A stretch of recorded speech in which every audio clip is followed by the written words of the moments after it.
روحام تو دیوونه شدی. تو این سن آخه کی تو این سن باردار میشه؟ تو چشمای من نگاه کن. برو به مامانت بگو تمومش کنه. من هیچی نمیفهمم. تو مامان منو میشناسی. میدونی چه واکنشی نشون میده؟ به سختی ما به هم رسیدیم. بگو تمومش کنه. این ممکن نیست روحام. این بزرگترین خوشحالی مامان و باباست.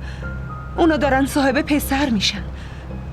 آخه دخترها هیچ وقت نمیتونن جای پسرها رو بگیرن.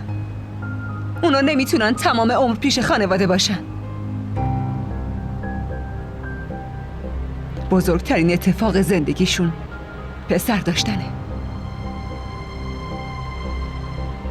اونا که برنده میشن، ولی من باختمونو جلوی چشمم میبینم.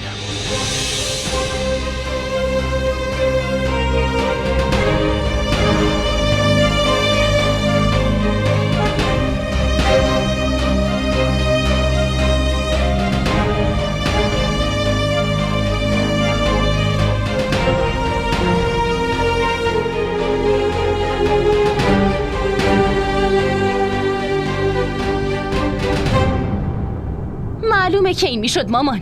حرف داداش روحام هم اشتباه نیست. اون وصلتو به هم میزنه. حالا ببین اونم به خاطر شما. این چیزا رو من میدونم، اما این خانوم، این دیوون است. همینجوری قنبات میگیره و میمیره. به خاطر من این اتفاقا میفته؟ پس باشه، من خودمو از بین میبرم. نه من میمونم نه شما رو ناراحت میکنم. بعدش هم شما دوتا خوش و خورم بریم با هم زندگی کنیم. خودمو خلاص میکنم. چی کار میکنی شکفته؟ دیوونه شدی؟ شما دوتا حرفمو با دقت بشنوین. اگه شما دوتا به مامانتون بی احترامی کردین یا اینکه ناراحتش کردین، دستشو میگیرم و با خودم میبرم. من تو این خونه آرامش میخوام و همینطور سلامتی مادرتونو میخوام. وگرنه فکر کنین باباتون مرده.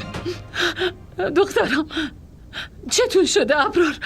این وضعیتم عادیه. توی دوره حساس میشم، اما شما که باید خودتون رو کنترل کنین. من چجوری خودم رو کنترل کنم؟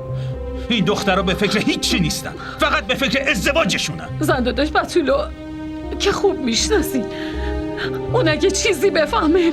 چیه زنداداش بتول راه انداختین؟ مگه اون کیه؟ نکنه خداست؟ مگه زنداداش بتول بفهمه چی میشه؟ وصلتو به هم میزنه؟ خب به هم بزنه. مگه تو دنیا دیگه خواستگار نیست؟